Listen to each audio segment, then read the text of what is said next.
பாருங்க, இப்போ சொல்றேன், நான் வக்கீலா பிராக்டிஸ் பண்ணிருந்தேன்னா இந்நேரம் இந்த கேஸை கிழிச்சிருப்பேன். என் கிரகம் உங்க நல்ல நேரம்.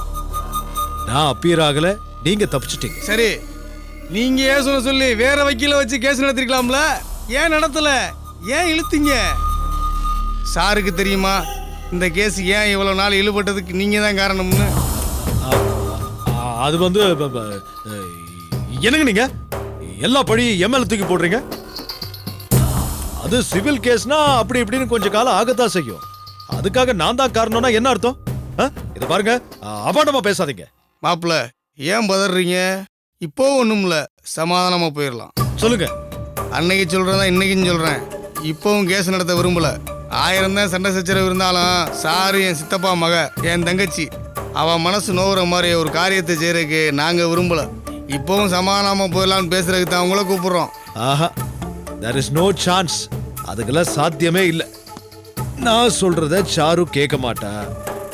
இந்த விஷயத்துல ஏகப்பட்ட பிரச்சனைங்க இருக்கு. அதெல்லாம் போன்ல சொல்ல முடியாது. சரி, போன்ல வேண்டாம், நேர்ல பேசுவோம். எப்போ வரீங்க மாப்ள? வரேன். நானே போன் பண்ணிட்டு வரேன். ஓகே? சரி மாப்ள, போன் பண்ணுங்க. அப்ப வச்சுட்டுமா மாப்ள? என்னப்பா யாரு கூட பேசிட்டு இருக்கீங்க? 1008 மாப்பிள போட்டுட்டு இருக்கீங்க. உன் சாரத்தை இருக்குல்ல, அவ புருஷ மூர்த்தி கிட்ட தான் பேசிட்டு இருந்தேன். அந்தாளா? என்னப்பா இவ்வளவு நாள் இல்லாம திடீர்னு உறவெல்லாம் ஒண்ணு சேருது? டே விஸ்வான், உறவோட ஒண்ணு சேர்றதும் அப்புறம் தள்ளி நிக்கிறதும் எல்லாம் நம்ம தேவையை பொறுத்ததுடா. இப்ப நமக்கு தேவை இருக்கு, அதனால ஒண்ணு சேர்றோம். இப்ப என்னப்பா தேவை இருக்கு? சாரு ப்ராப்பர்ட்டி கேஸ் விஷயமா நம்ம சைடு ரொம்ப வீக்கா இருந்துச்சுல, என்ன செய்யணும் பேசிட்டு இருந்தோம்ல, அதுக்காகத்தான் அந்த மூர்த்தி கிட்ட பேசணும். அந்த ஆள்கிட்ட பேசி நமக்காக சமாதானமா தூது போற கிருஷ்ண பரமாத்மா அவன் தான்டா. அவன் பேரே கிருஷ்ணமூர்த்தி. அவனை வச்சு உங்க அத்தை கிட்ட சமாதானமா பேசலாம் தான். கேஸ் போட்டு முழு சொத்தை அடைய முடியாட்டாலும் சமாதானமா பேசி பாதி சொத்தை அடையலாம்ல, அதுக்கு தான். என்னடா சிரிக்கிற? ஒண்ணு இல்ல சித்தப்பா, சும்மா தான் சிரிச்சேன். ஏன்னா நீங்க இவ்வளவு சீரியஸா பேசிட்டு இருக்கீங்க, அவன் மாட்டி காமெடியா சிரிச்சிட்டு போயிட்டு இருக்கான். அந்த கிறுக்கு போய் மூர்த்தி இருக்கான்ல, அவனை நினைச்சு சிரிச்சிட்டு போவான்ப்பா. என்னப்பா ஒரே சந்தோஷமா இருக்கீங்க? போன்ல யாரு? ஏய், மீனு தானா வந்து வலையில மாட்டுதுடா. அங்க பாரு. தெரியல? பணம் மூட்டை தெரியல? ஆமா, குதிரைக்கு முன்னாடி கொள்ளுப்பைய கட்டி இழுத்துட்டு போற மாதிரி எதையாவது சொல்லி என்னையும் உங்களோட இழுத்துட்டு போங்க, நானும் வர்றேன். என்ன பண்றது? ஏய், இந்த வாட்டி நிச்சயமா மாட்டுண்டா. ஏய், அண்ணனை போய் சாப்பிட கூட்டிட்டு வா. என்னடி முறைக்கிற? கண்ணை நோண்டி எடுத்து விடுவேன் பாத்துக்க. ஏமா, நான் தான் படிச்சுட்டு இருக்கேன்ல, நீ போய் கூட்டிட்டு வந்தா என்ன? உனக்கு தான் கால் சரியாயிடுச்சுல. அம்மாடி, எதுக்குமா அம்மாட்ட சண்டை போட்டுக்கிட்டு இருக்க? நீயே போய் உங்க அண்ணனை சாப்பிட கூப்பிடு போ.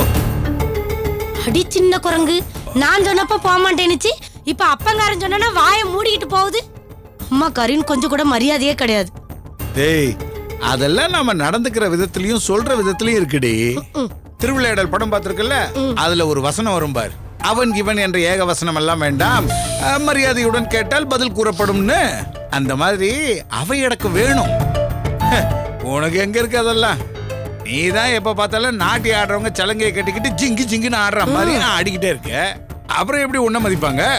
ஆமா, இல்லனா மட்டும் ரொம்ப மரியாதை வாழுது. நீர் இப்படி எல்லாம் உங்க பிள்ளைகளுக்கு சொல்லி கொடுத்தீன்னு வச்சுக்கோங்களேன், ரொம்ப விளங்கிரும். உனக்கு விளங்குறது முக்கியம் இல்ல, உலகத்துக்கு விளங்கணும். உனக்கு தான் அடுத்தவங்க என்ன சொல்றாங்கன்றத கேக்குறதோ அதை புரிஞ்சுக்கிறதோ கிடையாது. உனக்கு இல்ல, உன் பரம்பரைக்கே கிடையாது. இந்த பாருமியா, என் பரம்பரையை பத்தி இழுத்தீர்னு வச்சுக்கோங்களேன், அப்புறம் உம்மா பரம்பரை அசிங்கப்பட்டு போயிரும் பாத்துக்கோங்க. என்னைக்கு உன்னை கட்டணோ அன்னைக்கே என் பரம்பரை அசிங்கப்பட்டு போச்சு. போ, எடுத்து வை. என்ன? ஐயோ ஓடி, ரொம்ப தான் ஆட்டம் காட்டுறா. டேங்கப்பா, சாப்பாடு வேணாம் சொல்லு போ. நீங்க 2 பேரும் மாறி மாறி பந்தடிச்சு விளையாடுறதுக்கு நான் தான் கிடைச்சனா? ஏன் அத நீயே வந்து சொன்னா என்ன? ஒழுங்கா போயிட்டு சொல்லிட்டேன், அடிச்ச மூஞ்சிலாம் பேந்துரும் போ. சும்மா எப்ப பார்த்தாலும் என்னையவே திட்டிட்டு இருங்க. பெரிய படிப்புன்னு நினைக்கிறேன். இவ்வளோ பெரிய புக்கு. ஏமா இவ்வளவு கோபம்? அவன் வர அவனுக்கு சாப்பாடு வேண்டாமா? ஏனா?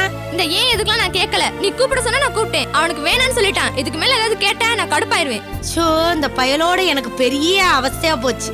சமைச்சு வைக்கிறது ஒரு வேலைன்னா, உங்க புள்ளைய சாப்பிட வைக்கிறது எனக்கு அதை விட பெரிய வேலையா இருக்கு. என்கிட்ட என்னமோ பெருசா நீட்டி நீட்டி முளக்குனீரே. இப்போ உங்க பிள்ளைட்ட ஏதாவது சொல்லி விளங்க வச்சிருமே பாப்போம். ஆமாண்டி, உனக்கு விளங்க வச்சு உன் பிள்ளைக்கு விளங்க வைக்கிறதுக்குள்ள நான் விளங்கிடுவேன். பக்கத்துல இருக்கிறவன் தான் பக்கவாத்தியம் வாசிக்கிறானா, கூட இருக்கிறவங்க சேர்த்து கும்மி அடிக்குது. போடி பின்னாலே நல்லாத்தான் பழமொழி எங்க சொல்றீங்க. மாதிரி நடந்துகிட்டு இருந்தவன போன மாதிரி நடக்க வச்சுட்டேன். ஐயா, நான் ஏதோ கோவமா பேசிட்டேங்கிறதுக்காக இப்படி சாப்பிடாம இருக்கலாமா? உடம்பு என்னத்துக்கு ஆகும்? சாப்பிடவாயா? வேணா விடமா. நான் வேணுன்ற எதையுமே நீ எனக்கு வாங்கி தர மாட்டேற. நான் எதை வேணான்றனோ அதையே என் தலையில கட்ட பாக்குற. ஏண்டா ஆகாஷ், ஏண்டா எல்லாத்தையும் ஒரே மாதிரி யோசிக்கிற? சாப்பாட்டுக்கும் மற்ற விஷயங்களுக்கு என்னடா சம்பந்தம்? சாப்பாடு வேண்டாம்னு சொல்லிட்டா நீ எப்படி வாழ்வ? காலையில உங்க அம்மா பேசினதுக்கு ஏதோ ஒரு வழியா உன்னை சமாதானப்படுத்தியாச்சு. எல்லாம் முடிஞ்சு போன பிறகு மறுபடியும் வேதாள முருங்கை மரத்துல ஏறி உட்காந்துக்கிட்டு அடம் பிடிக்கிற மாதிரி இப்படி சாப்பிட மாட்டேன்னு அடம் பிடிச்சிக்கிட்டு இருந்தா என்னடா அர்த்தம்?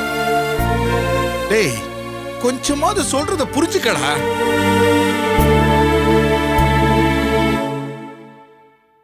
அந்த பிரேம் பையில எப்படி செண்பகாக்கு தெரியும்? அதுக்கும் நீ சாப்பிட மாட்டேன்னு சொல்றதுக்கும் என்னடா சம்பந்தம்? நான் கேட்கறதுக்கு பதில் சொல்லுங்க. அந்த பையில அவளுக்கு எப்படி தெரியும்? இதை பார், பிரேமை எங்களுக்கும் தெரியாது, செம்பகாவுக்கும் தெரியாது. நீ உடம்பு சரியில்லாம ஆஸ்பத்திரியில் படுத்து கிடக்கும் போது உனக்கு மருந்து வாங்குறதுக்கு என்கிட்ட பணம் இல்லை. அந்த சமயத்தில் அந்த பிரேம் தம்பி தான் எனக்கு உதவி பண்ணுச்சு. அந்த வகையில தான் பிரேமை எங்களுக்கு தெரியும். அதை வச்சுதான் அவனை செம்பகாவுக்கு நான் அறிமுகப்படுத்தி வச்சேன். அப்படியே ஒரு நல்ல ஹாஸ்டலையும் பார்த்து கொடுத்துருப்பான்னு நான் அவங்ககிட்ட சொன்னேன். அந்த தம்பியும் அங்கங்க ஓயாம அலைஞ்சு ஒரு நல்ல ஹாஸ்டலை பார்த்து செம்பகாவுக்கு உதவி பண்ணான். செம்பகாவுக்கு உடம்பு சரியில்லாம போன போது அந்த ஹாஸ்டல்ல இருந்து பிரேமுக்கு ஃபோன் பண்ணி சொல்லியிருக்காங்க. பிரேம் வந்து அவளை கூட்டிட்டு போய் ஹாஸ்பிட்டல்ல அட்மிட் பண்ணியிருக்கான். இதுதான் நடந்தது. நீங்க நினைக்கிற மாதிரி அவனை ஒண்ணு செண்பகாக்கு புதுசா நீங்க அறிமுகப்படுத்தி வைக்கல. அவங்க 2 பேருக்கும் ஏற்கனவே ஒருத்தர் ஒருத்தருக்கு தெரியும். என்னங்க இவன் இப்படி சொல்றான்? அன்னைக்கு ஆஸ்பத்திரியில வச்சு இதுதான் பிரேமன்னு நீங்க அவளுக்கு அறிமுகப்படுத்தி வச்சப்ப ஒண்ணுமே தெரியாத அப்பாவி மாதிரி அப்படியான்னா அப்ப போய் தானே சொல்லியிருக்கா? இருடி, என்ன போய் குத்திக்கிட்டு இருக்க? ஆமா, உனக்கு எப்படிடா தெரியும்? அதான் என் கண்ணாலே பார்த்தனே. நான் செண்பகாவை பாக்குறதுக்கு அவ ஆபீஸ்க்கு போனேனே. அவ என்ன திட்டி அனுப்பிட்டா. நான் இந்த பக்கம் கிளம்பி வரேன். அந்த பையன் செண்பகாவை பைக்ல கூட்டிட்டு போறான். சரி, இவங்க எங்க தான் போறாங்கன்னு நானும் பின்னாடியே போய் பார்த்தேன். அவளை ஒரு துணி கடைக்கு கூட்டிட்டு போய் புடவை வாங்கி கொடுத்தான். அது மட்டும் இல்ல, ராத்திரி வரைக்கும் அவங்க 2 பேரும் ஒன்னா தான் சுத்திட்டு இருந்தாங்க. முன்ன பின்ன அறிமுகம் இல்லாமையா இதெல்லாமே நடக்கும்? அதத்தான் நான் சொன்னேன். அவ ஒரு ஓடுகாலி சிரிக்கி குடும்பத்துக்கு சரிப்பட்டு வர மாட்டான்னு. தோ இவருதான் என் தொங்காச்சி மாவா, என் தொங்காச்சி மாவான்னு தலையில தூக்கி வச்சுட்டு ஆடினாரு. இப்ப தெரிஞ்சு போச்சா உம்ம தொங்காச்சி மாவளோட லட்சணம் என்னன்னு? இந்த பூனையும் பால் குடிக்குமாங்கிற மாதிரி ஆஸ்பத்திரியில மூஞ்சி அப்பாவி மாதிரி வச்சுக்கிட்டு நின்னா. சி, நாய குளிப்பாட்டி சந்தனத்தையும் பூசி நடு வீட்டுல வச்ச மாதிரிலாம் ஆயிப்போச்சு. ஒவ்வொரு ஊரா சுத்திக்கிட்டு திரிஞ்சது பத்தாதுன்னு இப்ப உள்ளூருக்குள்ளே சுத்துறதுக்கு ஒரு ஆளை பிடிச்சிட்டாலாங்கும். அது சரி, அவளுக்கு என்ன பையன்வ கிடைக்கிறது கஷ்டமாங்க? செவத்த தோளுகாரி அதான் பயல்வ நாக்க தொங்க போட்டுக்கிட்டு நான் நீனு பின்னாடியே சுத்திக்கிட்டே திரியிறான்வல. தோ இவன ஆஸ்பத்திரியில பாக்குறதுக்கு இவன் பெரண்டுன்னு சொல்லிக்கிட்டு 2 பேர் வந்தான்வ. அவன்வ இவனுக்கு ஏதாவது புத்திமதி சொல்வான்வன்னு பார்த்தா அத விட்டுட்டு செம்பவாவை பார்த்து பல்ல இரிச்சுக்கிட்டே நின்னான்வ. சீ நாய்வலா, போங்கடான்னு நான் தான் அவனோட சத்தம் போட்டு வெளியில அனுப்பிச்சு வச்சேன். இவகிட்ட எம்மா இந்த மாதிரி 2 பயல்வ வந்திருக்கான்வல, வெளியில தான் நின்னானேன்னு இவ்வளவுதாங்க சொன்னேன். அதுக்குள்ள உங்க தொங்கோச்சிக்கு வந்துச்சு பாருங்க கோவம். எப்படி என் பொண்ண நீங்க சொல்லலாம்? என் பொண்ணு பெரிய பத்தினின்னா இப்ப தெரிஞ்சு போச்சுல பத்தினி தெய்வத்தோட பவுஸ் என்னன்னு. மானம் கெட்டவ, எதுக்கு தான் இந்த சவுடால் பேச்சின்னு? சிச்சி சிச்சி சி, ஊரா சுத்திட்டு திரியறவளுக்கு எதுக்கு இந்த கௌரவதின்னு? ஏண்டா உனக்கு தான் அந்த மோகனிய பத்தி தெரிஞ்சு போச்சு, அவ ஊர் சுத்துறவன்னு. அவனுக்காக நீ ஏண்டா மருந்த குடிச்சு தொலைற? புத்தி உள்ளவன் செய்யற காரியம் அது. நம்ம குடும்பத்துக்கு அவளாம் சரிப்பட்டு வரமாட்டாடா. ஹலோ சிங்கப்பூர்ல இருந்து அண்ணன் பேசுறமா? என்ன நல்லா இருக்கேல? எப்படி இருக்கே? பையன் பாப்பாலாம் எப்படி இருக்கு? எல்லாம் நல்லா இருக்காங்கம்மா. நாளைக்கு ஊருக்கு வரேன், அத சொல்றதுக்காக தான் ஃபோன் பண்ணேன். இப்போ நான் இங்க வேலைல இருக்கேன். சரி, எங்க நேர்ல வந்து பாக்குறேன். போன் வச்சிட்டு. சரினே சரினே. எங்க அண்ணன் சிங்கப்பூர்ல இருந்து நாளைக்கு வாராவலாம். அதுக்கு என்னத்துக்கு அப்பனும் அவனும் இஞ்சி தின்ன குரங்காட்டா மூஞ்ச ஊன்னு வச்சுக்கிட்டு இருக்கியே? டே ஆகாசு, அந்த ஊர் சுத்து சிரிக்க நினைச்சு புலம்பிக்கிட்டே இருக்காத, புரியுதா? இந்த பாருங்க, ஒரு லிஸ்ட் எழுதணும். என்ன லிஸ்ட்ரி? அண்ணன் வாராவல்ல, வடை பாயசம் கறி மீன் செஞ்சு போட வேண்டாமா? அதுக்கெல்லாம் பலசருக்கு சாமான் வாங்கணும். பாரு லிஸ்ட எழுதும். ஏய், இவனை சாப்பிட கூப்பிடணும் வாடின்னு சொல்லி கூப்பிட்டு நீ என்ன லிஸ்ட் எழுதணும்னு என்ன கூப்பிடுற? அதெல்லாம் பசிச்சா தானா வந்து திம்பான். நீர் வாரும் லிஸ்ட் எழுதணும். சரி ஐயா, பவித்ரா கூப்பிட்டு அவளை சாப்பாடு போட சொல்லி நீ போய் சாப்பிடு. ஏதோ ஒரு ராட்சச ஊர்ல இருந்து வரானா, உங்க அம்மா லிஸ்ட் எழுத என்ன கூப்பிடுறா. ஒரு மாசம் கஷ்டப்பட்டு உழைச்சு சம்பாரிச்ச சம்பளம் ஒரே நாள்ல எல்லாம் போகுது. என் தலை எழுத்து. நீ போய் சாப்பிடு போ.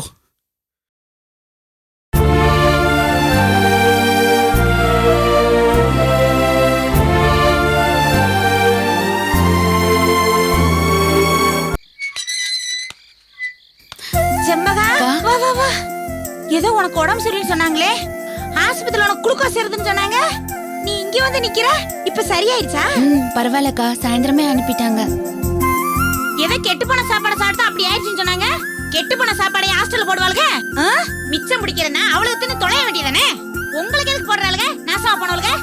ஐயோ அப்படி இல்லக்கா, எல்லாரும் தான் சாப்பிட்டாங்க. ஆனா எனக்கு மட்டும்தான் அப்படி ஆயிடுச்சு. சரிம்மா, உடம்பு முடியாதோட எதுக்கு இந்த இருட்டுல வந்த? இல்லக்கா, நான் பியூலாவை பார்க்க வந்தேன். அவளுக்கு இன்னைக்கு பர்த்டேன்னு மேடம் சொன்னாங்க. ஆமா, மேலதான் இருக்கு. இன்னைக்கு பிறந்த நாள், உங்களை எல்லாரும் வெளியே கூட்டு போய் சாப்பாடு கொடுக்குறேன்னு சொல்லுச்சு. ஆனா அம்மாக்கு தான் நேரமே இல்ல. என்னாச்சுக்கா, மேடம் வீட்ல இல்லையா? ஆமா, ஏதோ கோர்ட் வேலையா போறேன்னு வெளியே போனாங்க. இந்த ஆர்த்தி பிள்ளை வேற உம்முன்னு உட்காந்துட்டே இருந்துச்சா, நீ வான கூட்டு போயிட்டாங்க. நானும் புருளாப்புல மட்டும் தான் இருக்கோம். சரிக்கா, நான் போய் பார்த்துட்டு வந்துடுறேன். சரி சரி, நீ போய் பாரு. சமையல் கட்டுல வேலை இருக்கு, அதை முடிச்சிட்டு நான் வரேன். சரிக்கா.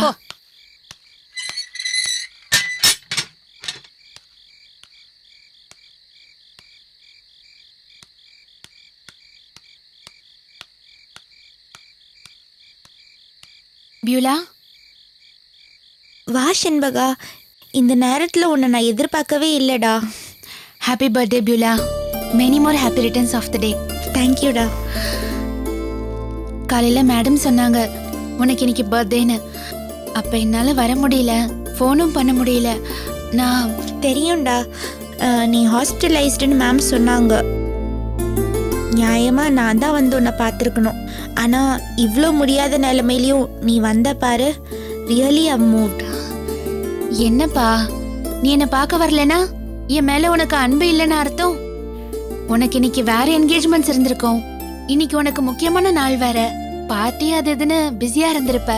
அதான் நானே வந்து உன்னை பார்த்துட்டு போலான்னு வந்தேன். இல்லை செண்பகா, நான் செஞ்ச வேலையை நான் ஜஸ்டிஃபை பண்ணக்கூடாதுன்னு எனக்கே தெரியும். நீ இப்படி சொல்றது உன்னோட பெருந்தன்மை. எனிவே, நீ வந்ததுக்கும் விஷ் பண்ணதுக்கும் ரொம்ப தேங்க்ஸ்டா.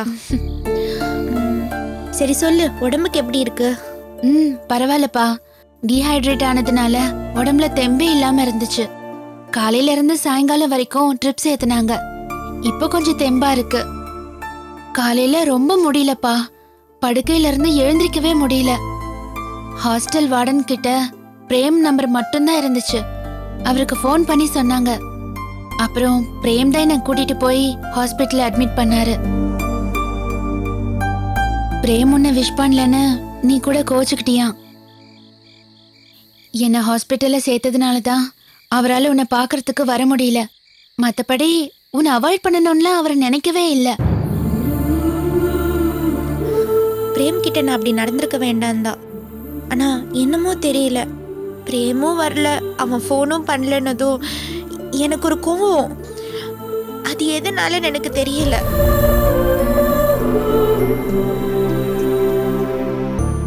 உன் மூலமா தான் பிரேம் எனக்கு அறிமுகமானாரு. ஒருவேளை நாம தானே பிரேமுக்கு இவளை அறிமுகப்படுத்தி வச்சோம். அவரு நமக்கு பர்த்டே விஷ் பண்ணாம இவளுக்கு சர்வீஸ் பண்ண போயிட்டாரேன்னு நீ நினைக்கிற இல்லையா? உண்மையை சொல்லணும்னா நான் அப்படி நினைச்சது நிஜம்தான். ஆனா அப்படி நினைக்கிறது நியாயம் இல்லைன்னு என் மனசுக்கு புரியுது. எனக்கு பிறந்த நாள் வாழ்த்து சொல்றதோட இன்னும் ஹாஸ்பிட்டல்ல சேர்க்கறது தான் முக்கியம்னு அறிவுக்கு புரியுது. ஆனா மனசு அதை புரிஞ்சுக்க மாட்டேங்குது. பிரேம் எனக்கு மட்டும்தானு என்னமோ ஒரு பொசசிவ்னஸ். இந்த விஷயத்துல நான் நடந்துக்கிற விதம் எனக்கே ரொம்ப பேத்தட்டிக்கா இருக்கு. ஆனாலும் அப்படிதான் என்னால் நடந்துக்க முடியுது. பிரேம் எந்த காரணத்துக்காகவும் என்னை விட்டு விலகிறது என்னால சகிச்சுக்க முடியல. எனக்கு புரியுது பியூலா, ஆனா பிரேமுக்கு இது புரியுமா? தெரியல. புரிய வைக்க வேண்டாமா? எப்படி புரிய வைக்கிறதுன்னு எனக்கு தெரியல. என்னோட துணிச்சல், என்னோட தைரியம் எல்லாமே இந்த விஷயத்துல கைவிட்ட மாதிரி இருக்குடா. நீ பிரேம் கிட்ட ஓப்பனா பேசுப்பா. உன் மனசுல இருக்கிறத அவருக்கு புரிய வை. என்னை விட உனக்கு பிரேம பத்தி நல்லா தெரியும். நீ சொல்றத அவர் புரிஞ்சுக்குவாரு. Wish you good luck. Thanks Shenbaga. சரி பியூலா, மணி ஆயிடுச்சு. அந்த ஹாஸ்டல்ல ரொம்ப ஸ்ட்ரிக்ட். ஆட்டோவை நிறுத்தி வச்சுட்டு வந்திருக்கேன். நான் கிளம்புறேன். உடம்ப பார்த்துக்கோ ஷென்பா. சரிப்பா, நான் போயிட்டு வரேன். பாய்டா.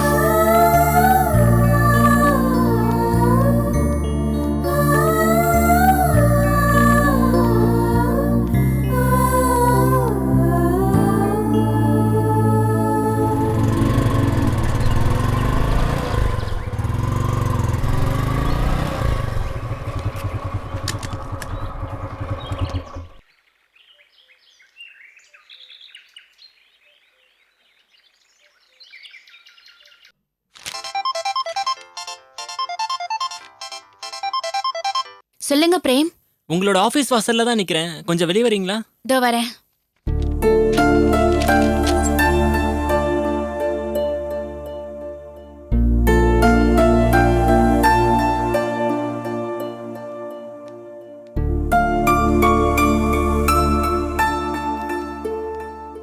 என்ன டக்குன்னு வந்துட்டீங்க? வேலை ஒண்ணும் இல்ல, சும்மா தான் உட்கார்ந்துட்டு இருந்தேன். சொல்லுங்க. நீங்க தான் சொல்லணும். நீங்க தானே பார்க்கணும்னு காலையில ஆபீஸ் வாங்கன்னு சொன்னீங்க. ஆமால, நேத்து பியூலோட பிறந்த நாளுக்கு விஷ் பண்றதுக்காக பியூலாவை போய் பார்த்தேன். என்ன உங்களையும் அவ திட்டி அமிச்சாளா? இல்ல, உங்களை திட்டினது நினைச்சு அழுதா. எதுக்கு திட்டணும், அப்புறம் எதுக்கு அழணும்? ரொம்ப நெருக்கமானவங்க கிட்ட பொண்ணுங்களுக்கு வர ஃபீலிங்ஸ் தான் அது. அவ நேத்து உங்களை ரொம்ப மிஸ் பண்ணிருக்கா. உங்களுக்காக காத்துட்டு இருந்து நீங்க வராம அவளா சர்ச்சுக்கு போய் சர்ச்சில் அழுதுருக்கா. I don't understand. நான் வரேன்னு சொல்லிட்டு போகாம இருந்தது தப்பு தான். அதுக்காக அவ என்ன திட்டினது கூட நியாயம்தான். ஆனா அதுக்காக ஏன் இப்படி ஒவ்வொரு இடமா போய் அழணும்னு நான் கேட்கிறேன். அவளுக்கு என்ன ஏதாச்சும் புத்தி கோளாரா? அது புத்தி கோளாறு இல்ல, காதல். அவ உங்களை காதலிக்கிறா.